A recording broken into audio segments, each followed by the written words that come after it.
Okay, welcome everyone. Hopefully you are all seeing and hearing me. Welcome to today's webinar. It's great to have you here. We've had fantastic interest in this event, over 250 signups from over, I think it's 22, 23 countries, 5 continents. So we truly are global today. So thank you very much to Grez for co-hosting this and for sharing the message to get people here. Thank you also to the team at Evora for doing the same. For those of you that don't know Evora, we've been operating now for 14 years as a specialist advisor to real asset investors. We're around about 150 people strong, and we're across North America and Europe. My name is Ed Gavitas. I'm one of the co-founders of the business. I'm head of North America and based in our New York office. And really our mission is simple. We try and provide end-to-end advice to help our clients to reduce risk and enhance the value and reputation of their real estate portfolios and assets. We do that through a variety of means covering strategy, decarbonisation and active asset management, sustainable finance, and importantly, as we have Grez here today, we do a lot of reporting, around about 10% of the global submissions each year. So I'm delighted to have you here today. The goal that we're going through is really to hear from 3 leading organisations, which I'll introduce shortly, to hear how they are using active asset management to drive demand for buildings and deliver sustainable value creation. Now, why is it that we're talking about that? Well, although we're seeing some signs of the market bottoming out and some cap rate stabilization, it's no surprise that returns have been hit in recent years. And that's been due to a combination of factors, particularly the era of high interest that we've experienced compared to, say, 2008 to 2022. And equally, there's been a hit in terms of occupancy, and there's been some declining values in some areas. So generally speaking, when you have high interest rates, it's harder to make leverage accretive to returns. In simple terms, when it's cheaper to borrow, you could borrow more, you can buy more buildings, you could buy more expensive buildings, and you can use finance to drive returns. The trends that we're seeing now is that people are really having to focus on active asset management to drive through a number of benefits, which might be reducing costs, it might be avoiding penalties and potential discounting, it could be increasing revenue and improving liquidity. Ideally, it's all of those things. And I think sustainability has the ability to support across all of those outcomes. And that's what I want to hear from the panel today, is really about the trends that they're seeing in the industry, what they specifically are doing to take advantage of this opportunity or to mitigate risks. And then finally, what can we all collectively do to get better so that we can drive more change and do that sooner? This is an interactive session, so there is a Q&A button on the bottom right of your screen. Please do submit questions. Thank you for the questions that were submitted as part of the registration. We're going to pick up on those as best we can.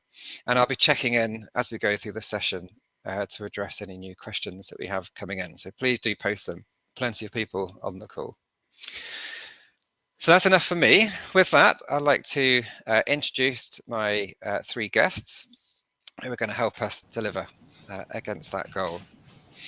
So I will start off by coming to you, Kathy. If you could please just give an overview of who you are and where you've come from. Thanks, Ed. Hi, everyone. Thanks for joining today. I'm Kathy Thurston. I am co-lead of our sustainability program at PGIM Real Estate. We're a global investment manager with investments in many markets, Europe, Asia, and the US. My role is covering our sustainability strategy for our debt and equity programs, primarily in the US, and advancing our approach to sustainability at the asset level for our equity business, as well as assisting our borrowers and stakeholders in our debt business and understanding what they can be doing around sustainability and how we work with our borrowers to help them achieve their goals. Great. Thanks, Kathy. And that's certainly something we want to pick up on later, is both the equity and the debt side. Eilidh, I'll come to you next, please. Thanks, Ed. Thanks so much for having me today. So I'm Eilidh Roberts. I'm the Global Head of Sustainable Investing with BGO. We are also a global real estate investment manager with equity, debt, and secondary strategies. We have 83 billion in assets under management and operate in the North American, European, and APAC markets, with about a half of our portfolio based in the US.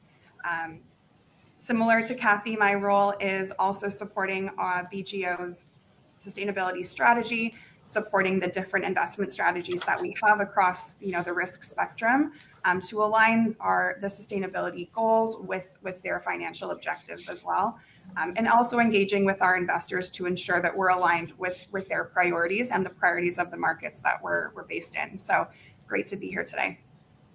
Fantastic. Thanks, Eilidh. And Chris, finally to you. Absolutely. Hey, Ed and everybody else, thank you for the chance to be here. I'm Chris Pike. I'm the Chief Innovation Officer for GRESB. And as many of you guys know, GRESB is a Dutch company and a Dutch foundation. And I'll tell you more about the foundation in a few minutes. But basically, I work at GRESB because I believe that there is the potential to drive positive change through constructive engagement between institutional investors and asset managers. So my big punchline for this introduction is I'm a scientist. I work in real estate because I think we have the potential for positive impact through constructive engagement. And I'm excited to talk about how that creates value and mitigates risk. Fantastic. Thank you, everyone. Well, Chris, it sounds sensible if we stick with you. You've been on the road there quite a bit recently, meeting a lot of the foundation members that you've mentioned. It'd be great to hear, but what are you hearing? What are you seeing as it relates to some of the risks, the challenges, the trends, and and how people are thinking about that? Yeah, it has been a busy month, and let me share a little bit of perspective. So I'll for the purpose of this answer, I'll focus on the foundation. And so if folks don't fully recognize, GRESB is a very unusual private company. We actually have given, as part of how we're structured, all of the intellectual property, basically the standards, what they are, is controlled by a nonprofit Dutch foundation. Today, that foundation is 144 volunteers strong, 41 of them from EMEA, 28 from the Americas, and 25 from APAC. So we truly have a global constituency. Even though I have some responsibility for supervising that foundation, I don't get a vote, nor do any other staff. So basically that foundation is the governance body for the indicators, the metrics, and their weights in the various GRESB standards, both real estate and infra. So that's what we do. And so we are excited about growth areas, and we'll talk to you about that. And so what we think as a foundation that does is provide a global language to provide standardized data. So the first thing we're doing is giving people a language to collect both indicators and metrics. We hope that we're providing comparable scores over time and benchmark ratings so that companies and investors can compare themselves. That's what we think we do. So last week in London, we brought together more than 40 of those foundation volunteers to talk about the future of the standards. And I'll just mention three things that were cross-cutting themes from both the institutional investors and the asset managers and our partners, who are groups like the Green Building Council of Australia or the Property Council of Australia or EPRA. So to give you a sense of what that is like. So I'll give three things. One, there was a cross-cutting sense that we need to evolve the rating approach to go beyond sort of statistical divisions of the marketplace to provide some better rules about what constitutes a high-scoring company or fund, and to better support emerging investment strategies, both green to green, when we're investing in green assets and managing them for a green exit, brown to green or transition assets, and other kinds of strategies that are becoming more important in the marketplace. So there's a need to evolve both the scores and the ratings to do that. The second one is we also understand that the market has become more sophisticated, and there is a need to partition between fundamental practices, things that everybody should be doing, whether it's governance, management, policy, and things like performance metrics that are perhaps harder to achieve, but also maybe more meaningful on the ground in differentiating assets. And at the end of the day, we understand there's a cross-cutting global imperative to make these things relate back to business fundamentals. How are we creating value increasingly on exit, increasingly from the idea of what the next buyer of that asset is going to value, and how do we avoid risk, whether that's regulatory risk in the sense of energy efficiency benchmarking or physical climate risk. And so really relating those things back to our core proposition of increasing asset value, reducing investment risk, and helping investors have a more predictable outcome over time. So I think when we brought together 40 people, that's what we heard. And so we are kind of digesting some of those things and trying to reflect that in the evolution of the standards. That's great, Chris. Thanks. It's hard to disagree with any of the motivations behind those outcomes. And maybe Aili, coming to you next. You operate across the spectrum of investment strategies, from core funds to value add and other. So that green to green approach, the brown to green, is probably something that chimes with you, how you implement your processes and strategies. It'd be interesting to hear, in what ways BGO has changed in the last, say, 5 years as it relates to identifying and mitigating some of those risks that Chris was talking about. Yes, absolutely. I think, things that have remained consistent are the real estate fundamentals. As a fiduciary, we are here to help create value with our investments and mitigate risk. And what those risks are really depends on the materiality to that fund and to the markets that we operate in. We're still very much, monitoring things like tenant attraction and retention, really focused on asset obsolescence, but things that can impact those risks are the things that I think we're going to talk about here today.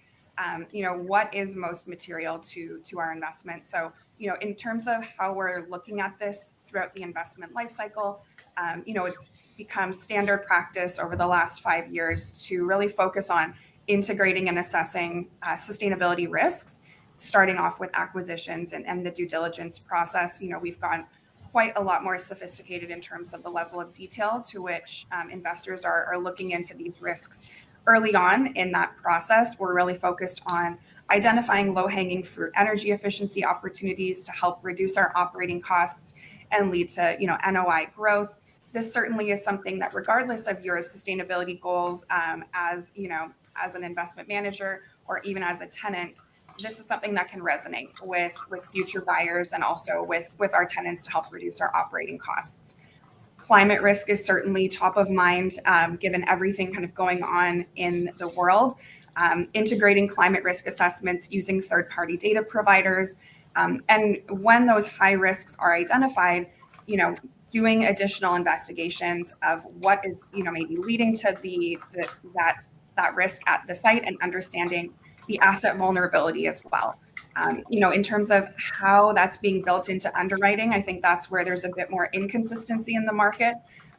Whether it's being reflected in underwriting or in the terminal cap rate or even in the cash flow models, that really remains to be seen as a consistent practice. And I think we're really seeing that market by market. Stranding risk is, of course, another important area of consideration. Certainly within the European market, we're seeing things like the minimum energy performance, or EPC ratings, become a very material risk to the asset leasability, or leasability and also the liquidity of the investment as well. So these types of things, market regulation is certainly prominent as well across the US as well as Canada.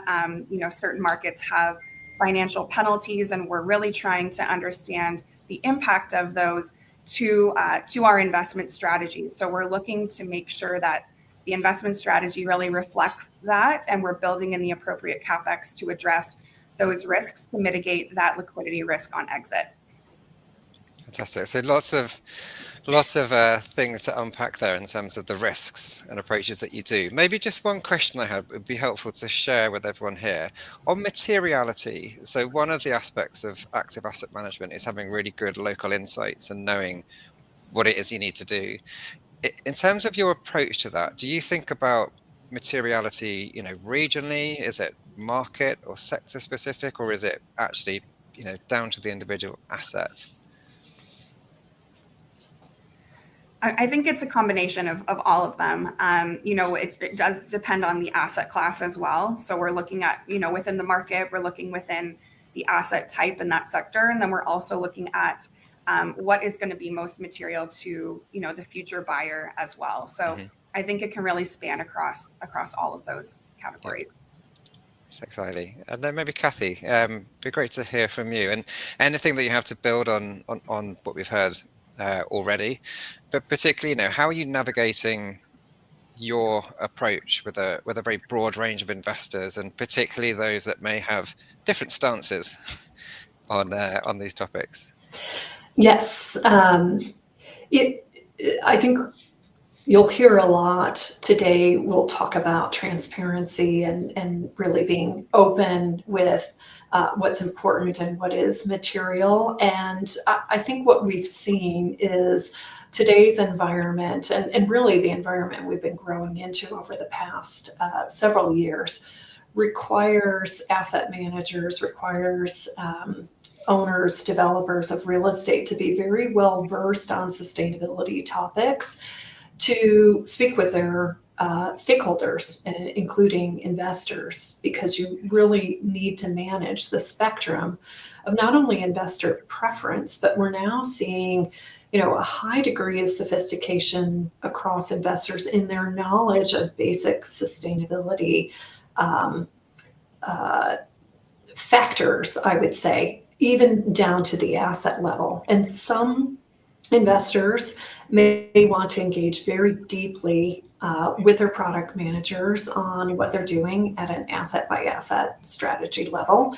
Others may be more neutral on the topic. They just want to know that their investment manager has covered the bases, that they've got their eye on what they need to, and they're fulfilling their fiduciary duty and not, going beyond that. But being able to speak that language across the very wide spectrum of investor preference is extremely important now more than ever.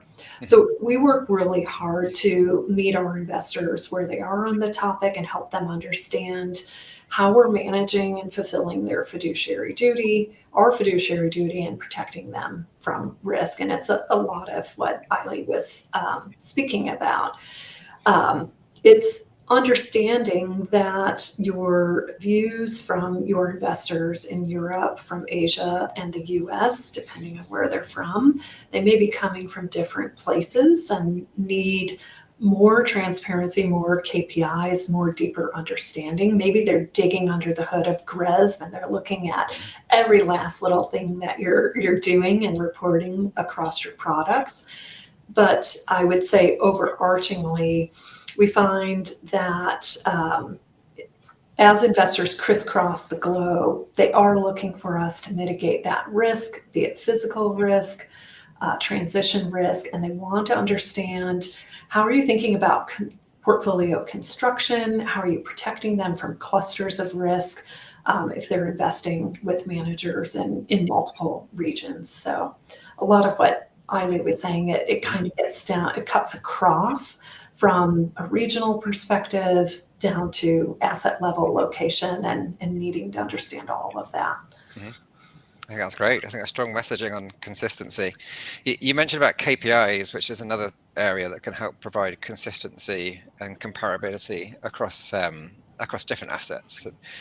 And this was a question that came in through the registration around, what are the most important KPIs? And open question, but maybe Chris, GRESB has a lot of KPIs. There's a lot of data that goes in there. Like, anything to add in terms of what you are seeing now, but also in the future as the most important KPIs as it relates to benchmarking and risk mitigation? Oh, Ed, thanks for sharing that question from the audience as well. But it's such a difficult question to answer. I think right now, to what Kathy just said about the breadth of investor interest. So I think that clearly there is a heart and soul of core KPIs. We all understand energy, emissions, water, possibly waste, along with key fundamentals about asset size, location, utilization, occupancy. Okay, there is a nucleus of KPIs. As you begin to depart from there, investors are so divergent in what is material to their thesis that we really see a gap. And just to be very tangible about it, a couple of our investor members are, hey, they are pure play energy and emissions. That's what they care about. And then the rest of it, they don't, that's it. Pretty much that's their KPI. On the other hand, we have others who are leaders on the foundation board who they regularly use more than 40 different indicators each year. And those are what they use as their engagement framework. So there's not a right or wrong answer between 2 and 40. I think that there is a consensus that we want to do more with less. So a smaller number of higher quality metrics. So I don't think we're going to a world with vastly more metrics, although there is pressure when it comes to things like climate risk and resilience that maybe we don't have the right metrics yet. But I don't see the envelope of metrics expanding rapidly. I see us trying to focus on fewer, higher quality, richer interpretations of those metrics. But I can't tell you it's only this core. We can go down the road of valuation, which is kind of a special area where you could say, hey, what are the KPIs for valuation? We can pick that up if that's of interest to anybody. But I'd love to hear from others if maybe I'm being too conservative, but I see a spectrum of KPIs that we're working on today. Kathy, Ali, anything to add on that piece Yeah. in terms of favorite KPIs or even the barriers favorite. to producing KPIs? Actually, we go 2 ways. You can stack rank. You can say these are your favorites, and then my favorite game is to take the bottom 3 on the GRESS list, give them a cigarette and a blindfold, and send them out. But that's a separate issue.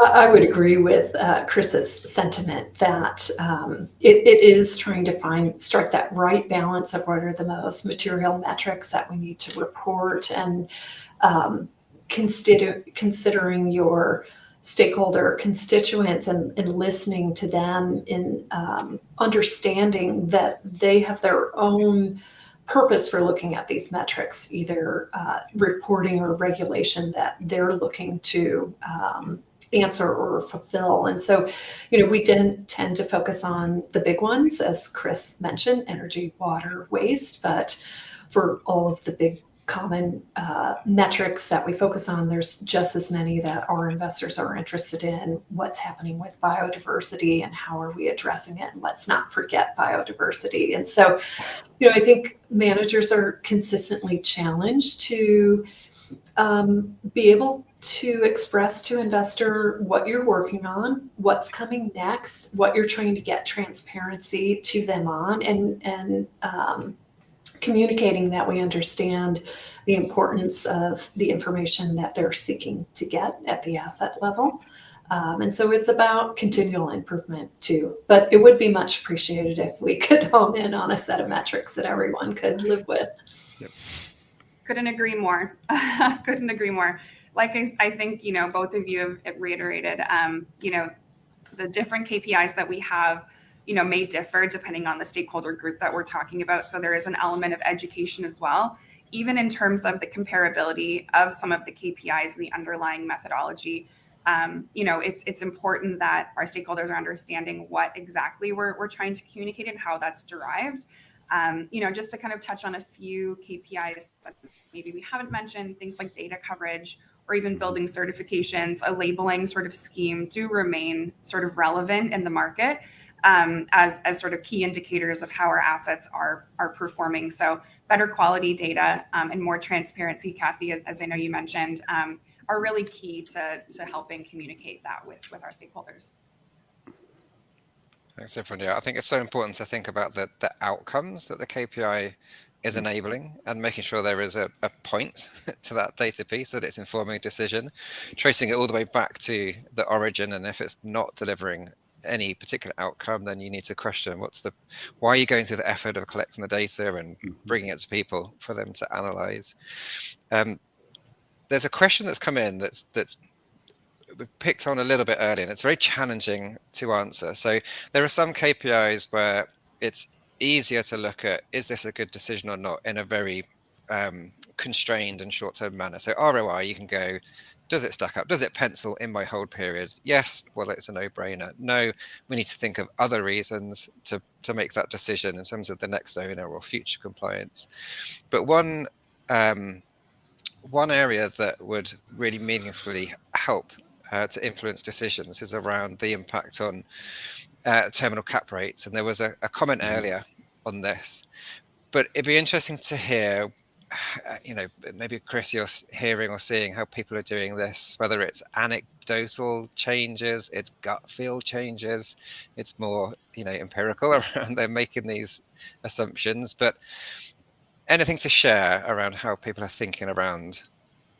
Actually, I'm equally interested in what Kathy and Eiley have to say about it, because we're all involved in this, terminal exit value and terminal cap rate or sort of conversation. I think so. The question that was posed by the audience was basically, can you rely on a cap or a discount rate as an indicator of perceived risk versus a bundle of KPIs or something like that, which is a good question, although there's a chicken and egg situation. So normally we're being asked to say, hey, what are the indicators and metrics that would suggest a lower risk and thus be suitable for a lower cap rate or some sort of discount down the road? The interesting part is what we often talk about is GRESB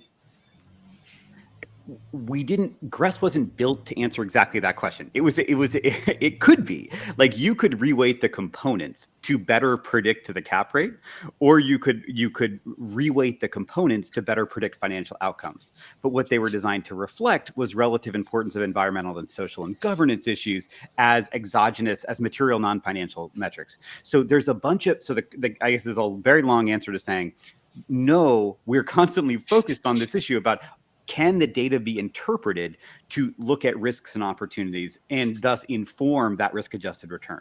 We as from my GRESB experience, rarely see it rolling the other way. So it's that the rates and the discounts are a function of what we see in the project. However, there's an increasing desire to bring those together in an integrated analysis.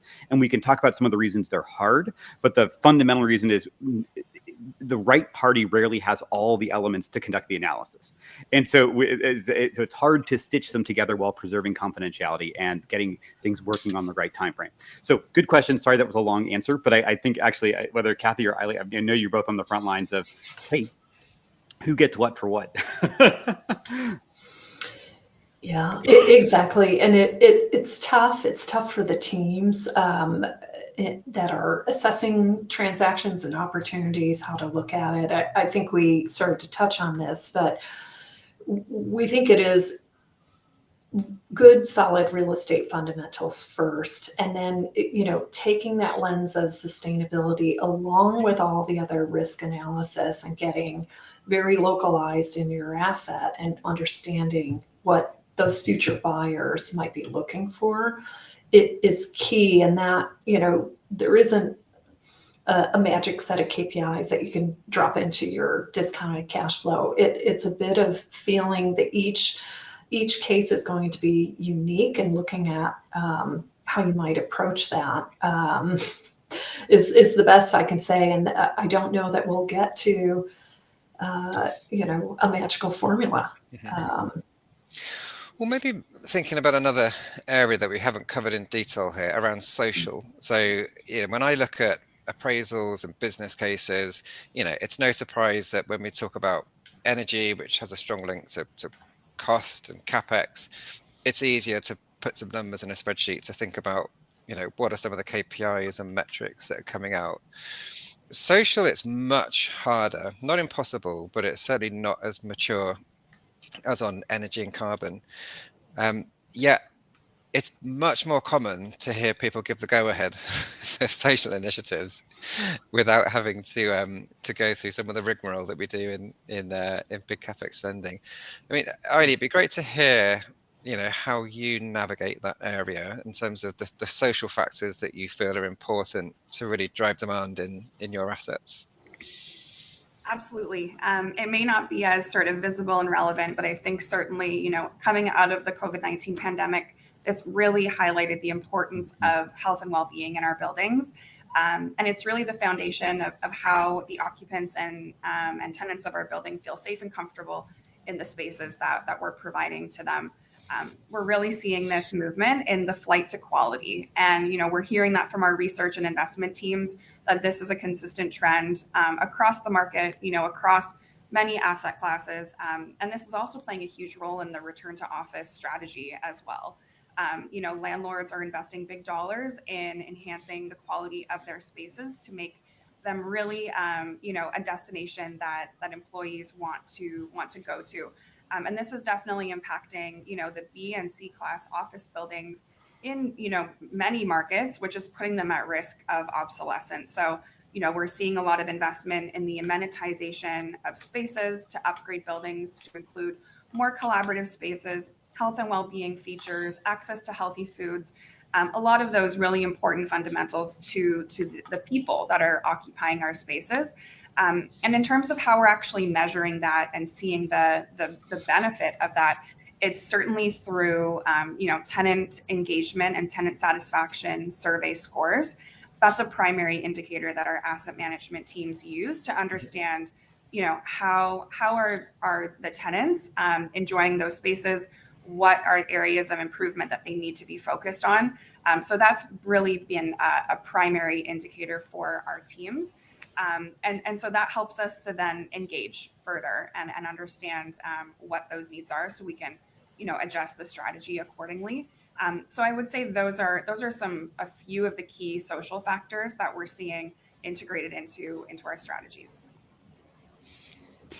Maybe Ed, can I just add one quick thing to what Eiley just said? Ed is saying one thing about the social factors writ large, very much in line with what Eiley said about asking in terms of tenant engagement or whether basic measures.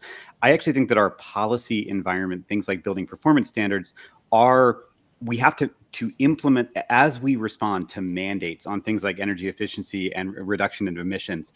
It becomes essential to do what Eiley was just saying, engaging with tenants, because the policies themselves are creating an incentive to manage energy and emissions in ways that may override tenant comfort and so forth. And if for folks who think, that's not really our thing, that's exactly what our industry does.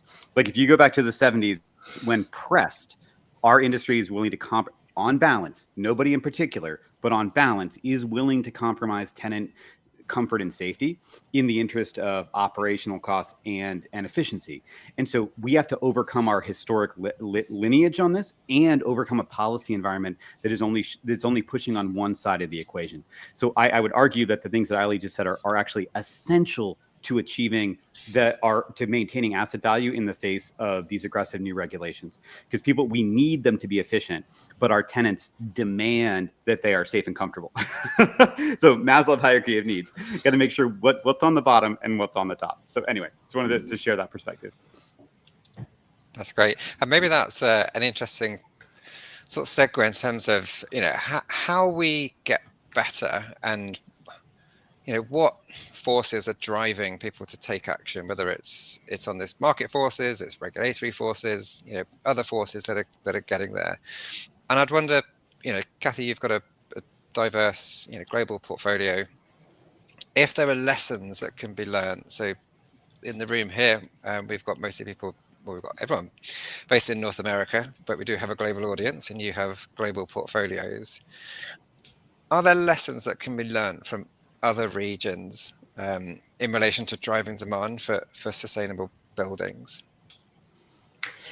Yeah, it's interesting because as we look around the globe, we definitely have seen more demand for sustainable buildings in markets like Europe, for example, and even a growing demand in Asia.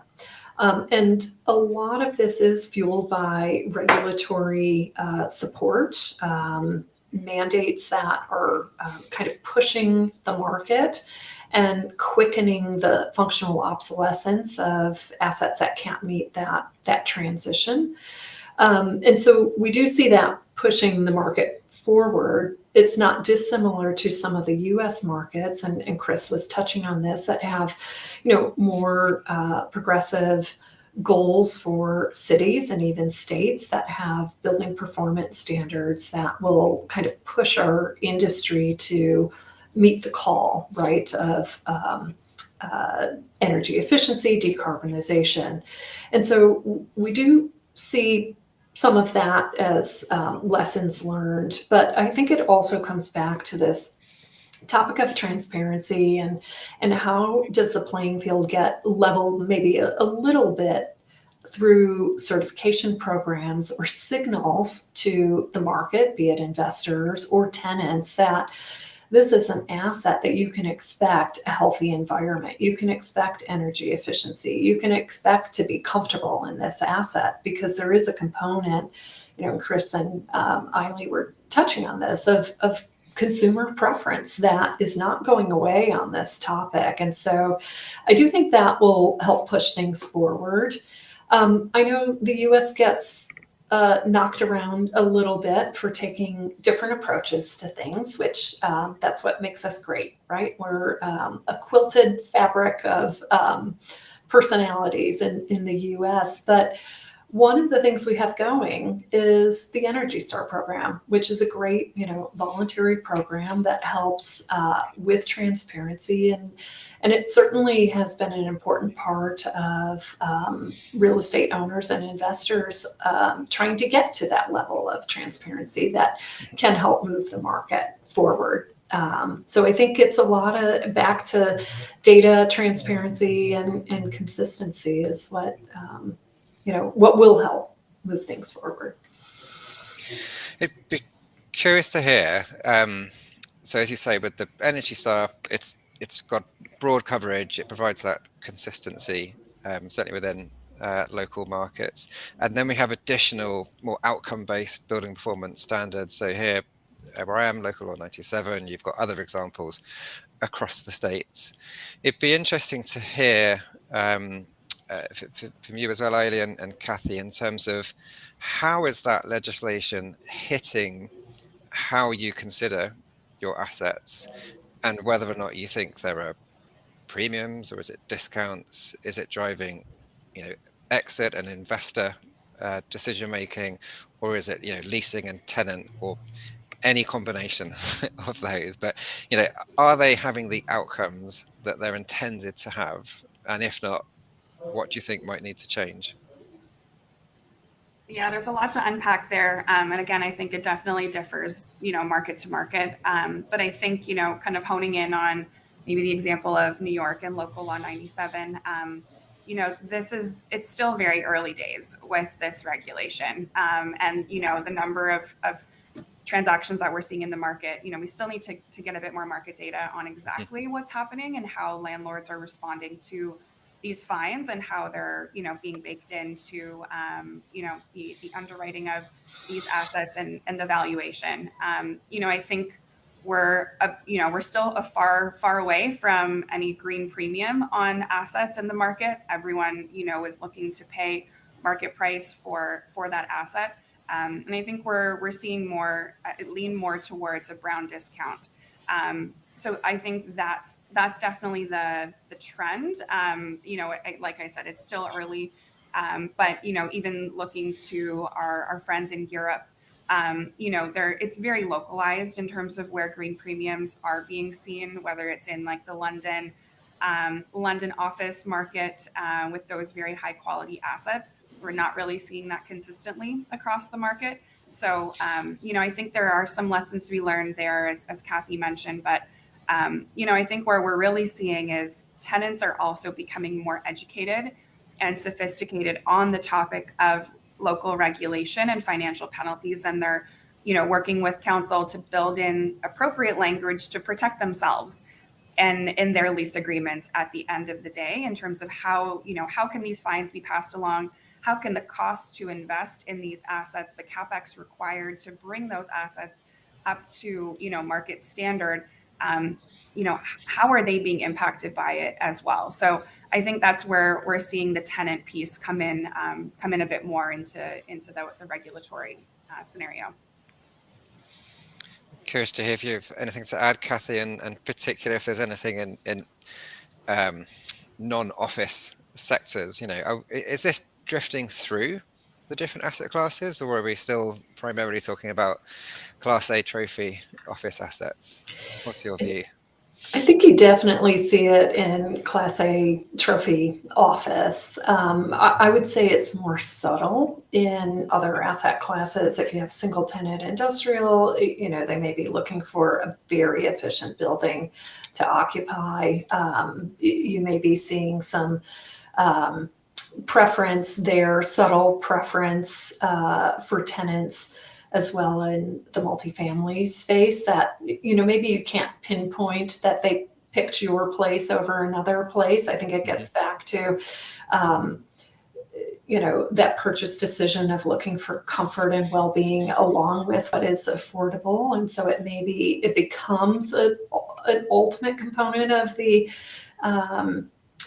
buy decision in terms of multifamily, but too early days to say that there's definite trends, that we're seeing that sustainability is leading that purchase decision for renters. I think, unfortunately, we're in a time where it's what can I afford, what is safe and reliable, and then the other bells and whistles come in.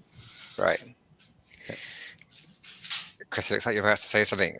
Yeah, I mean, I'll just chime in on top of that as saying, look, I mean, I think one of the things that's great about working in this industry, that when it comes to sustainability and ESG or sustainability and what we do, is at the end of the day, we are trying to create differentiation around real estate that is more efficient, more resilient, more valuable to tenants, whatever we put the label around that. And there is still a lot of room to maneuver in that space. And the thing that makes me kind of come back is that I think that tenant expectations for Class A green space are very high.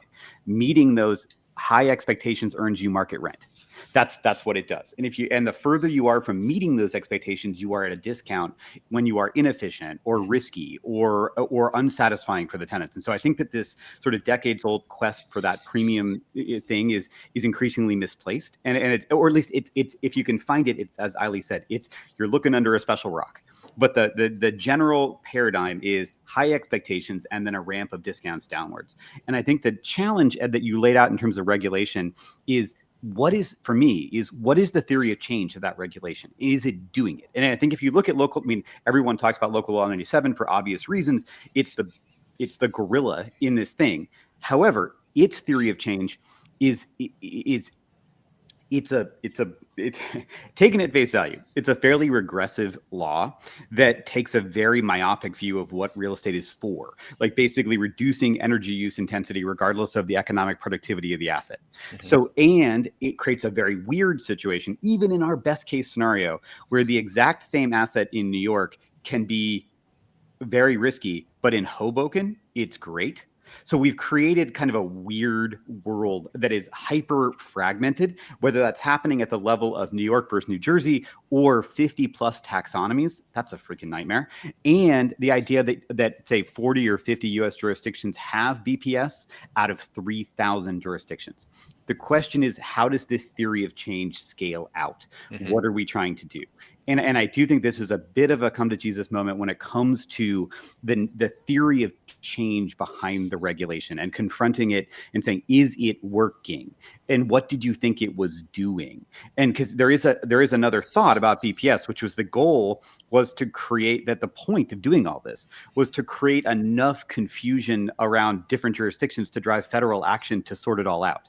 Well, that's not going to happen. So the question, so what do we do now? So I think Europe is having a what do you do now moment of are you speaking the right things to the right people? So I think maybe a tiny little silver lining of this moment is really asking, what do we think, what is the glide path and evolution of the adoption of these regulations, both within the jurisdictions that they exist in and across the broader marketplace? So just wanted to air some of those things. So I'm very bullish on our core real estate value proposition. I am very skeptical whether we have the theory of change worked out for some of these big, guerrilla regulations. So I think the theory of change absolutely needs to get solved and become more consistent. But what about the practicalities of change? Because all of these things around improving efficiency, having more resilient assets, achieving those high expectations, it's going to cost, right? So there needs to be people within the capital markets that are prepared to, or encouraged to incentivize change and see the benefit that comes with it. It'd be interesting if we have any thoughts to share around the lending community around, are they doing anything to encourage change? Where might they be doing something? What else needs to happen? And maybe Chris, with the upcoming debt assessment, it'd be interesting to hear Greg's perspective on what is your theory of change with that assessment. That's awesome. Okay, so I'm sorry to talk too much, but I'll give you two answers. One is the reason that GRESP exists, and it's often we evolved into a reporting framework, but what we were from the beginning and underneath the hood is a theory of change to improve how operating platforms are managed over time, and to give a way to compare, benchmark, and track that improvement over the course of an investment engagement. So just to say, hey, theory of change wise, we think that sustained engagement between investor and manager makes companies better through iterative conversations over time. And so that's the core. Now, debt providers and lenders are special. This is our second. So we started with equity and indirect equity, not even just equity. But the issue with debt is special. We tried it 5+ years ago, and it didn't scale for us. We tried it with a group of lenders who were predominantly bank lenders and traditional real estate lenders. This time around, GRESP has kind of taken another swing in partnership with a group called the Debt Roundtable, or the Lender Roundtable, a group of primarily non-bank lenders, private lenders in this emerging private lending space. And folks like PGIM and a number of other leaders have been working with us on a year-over-year basis to create a lender assessment that is designed specifically for the needs and circumstances of lenders to understand their own practices and ultimately to extend to what they should know about their borrowers. So we're basically trying to meet lenders where they are, to basically provide a way for lenders to learn about best practice, to raise their own internal practices, and to ultimately communicate more effectively with borrowers and to understand their book better. So that is what we are trying to support as another engagement. But I want to turn to Kathy, because this is something that the PGIM community, as well as more than 24 other institutions, are helping us define, what it means to be good lenders and effective lenders. Kathy, can you say a word or two about your experience and your motivations? Sure. So on the equity side of our business, we've been longtime participants in the GRESB benchmark, and so the prospect of leaning in as a private lender really afforded an opportunity to open the door to establishing a benchmark, which is important to our debt investors who are also equity investors and want to understand how we're looking through the borrower to the collateral. How are we protecting them against risk, and how are we engaging with borrower on important matters like fiscal climate resilience and transition risks that our borrower may be faced with, and we as their capital provider can help them find mitigation to those risks, find capital to reposition their assets, or whatever the case may be, or just help them with best practices. So the spirit of the benchmark is something we're certainly intrigued in. It's something that we're big believers of having capital in the market at all times, and being a lender of choice. And being a lender of choice also means being there for your borrower to help them in a city like Washington, D.C., where they may be facing transition planning that they need to do around assets. And so we're excited for the prospect of what GRESB is putting together. Fantastic. Well, I think given the week that we've had in the globe, particularly the global equity markets, and given it's only Tuesday, and then what's happened in the last hour, it seems to be going slightly better. But it'd be interesting when we think about tariffs, which are top of mind for everybody at the moment, and particularly how it relates to our short-term and longer-term thinking on real estate. And if, there's a big if, there is any opportunity that might come out of it. I know, Eilidh, there's been discussions that you've had internally around how you think about the impact of tariffs on your investment planning and strategy. What can you share in terms of those, that thought process that you're having? Yes, absolutely. This is one that definitely is hitting us on both sides of the border. I am Canadian, in full transparency, so we're definitely feeling it. But speaking with the investment teams, we're just seeing significant supply chain disruption, and we're seeing an increase in construction costs and general uncertainty around how this is going to impact pricing in the long term. And I would say our investment teams are taking more of a conservative approach to buffering in extra costs and timelines on these projects, even, when looking to purchase things like HVAC units or, construction materials for our developments.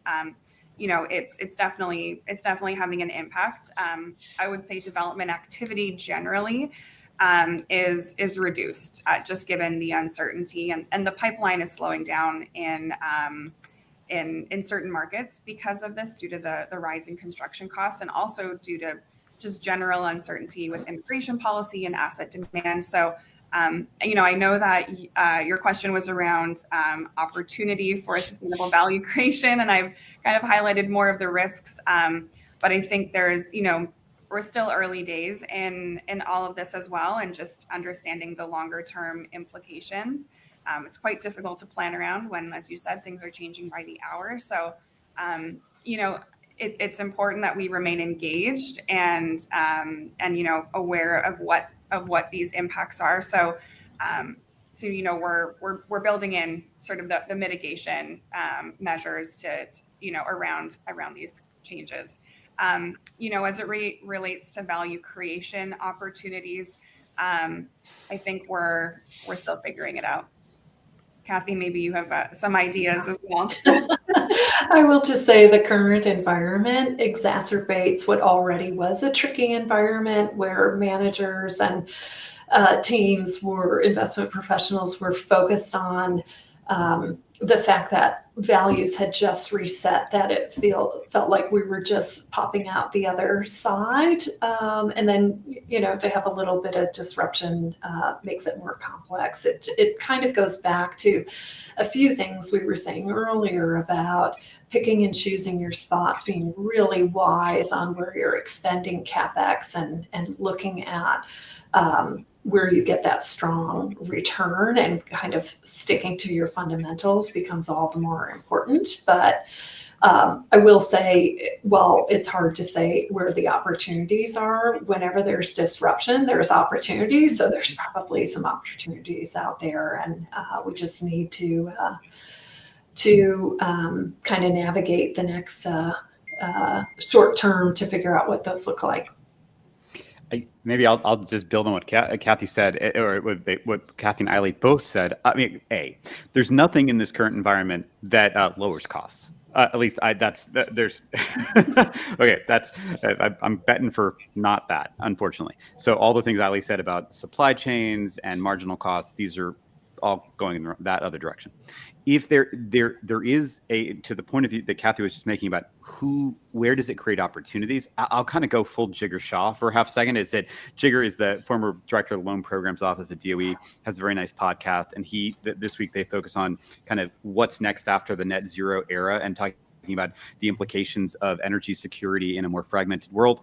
I'm going to share a link to it, because I do think you're looking for a silver lining and who's advantaged in an energy security driven world. It's a pretty good take. And the last thing I'll say is I do think that there is always a yin and yang in the universe. And one of the things we've seen is that maybe even a few months ago, opposition to sustainability or ESG in certain corners was rising. But now in some places around the world, and I'm kind of looking at Canada, I'm looking at Australia, there's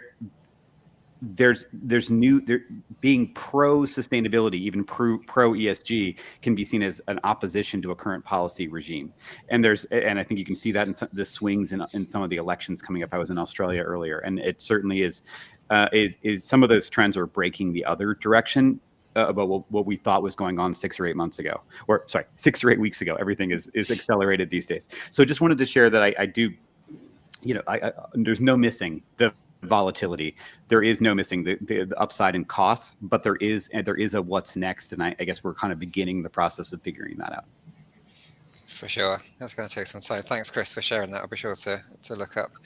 And Kathy, thanks for sharing your thoughts in terms of what we need to focus on next in terms of fundamentals and how we bring some of the consistency back. So I appreciate we are getting towards the end of our time. But I mean, Eiley, with any sort of final thoughts from you, as we just heard a bit from Kathy and Chris there, in terms of any other changes that you would like to see, if you had a magic wand, say, what are those changes that you think would help you to lead to greater change at a greater scale? Yes, I would say it all comes back to data for me, whether that's asset level data or more market data. We've really, belabored the office business case for sustainability, and we need to look beyond that to other sectors to kind of help prove out these points. So, focusing more on industrial, multifamily, or other alternative sectors is going to be really critical. We just need to understand how this is also impacting valuations and have more consistency in how our assets are being valued and the extent to which sustainability factors are being included. So those would be my key changes. Fantastic. Well, thank you to all three of you. I want to make sure that we finish before the top of the hour. So, massive thanks again to the three of you. Thanks to GRESB and the Aurora team for helping to organise this. And I think, in terms of my takeaway, we've certainly heard some great evidence that, this is sustainability. It's not a trend. It's not going to go away. It is part of long-term success.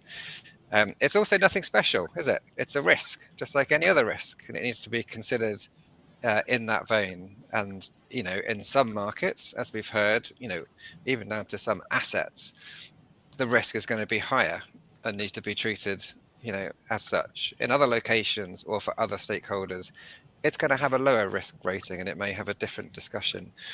But, the fundamentals around both of those points is that you need to understand what the risks are and also be rational around the outcomes and how it relates to value creation. Consistency was something we heard consistently. That's good English. And the input to that really is good data. So I think my takeaway from this for everyone here, but everyone listening as well, is to think about how, collectively we can share more data, more insights, more stories around the things that work, around the things that we love to do. And, do share that with me. I'd love to read all these insights, and, do get in touch if you'd like to speak further. So a final thank you to Eilidh, Kathy and Chris. And I hope everyone has a great rest of the day. Thanks, Ed.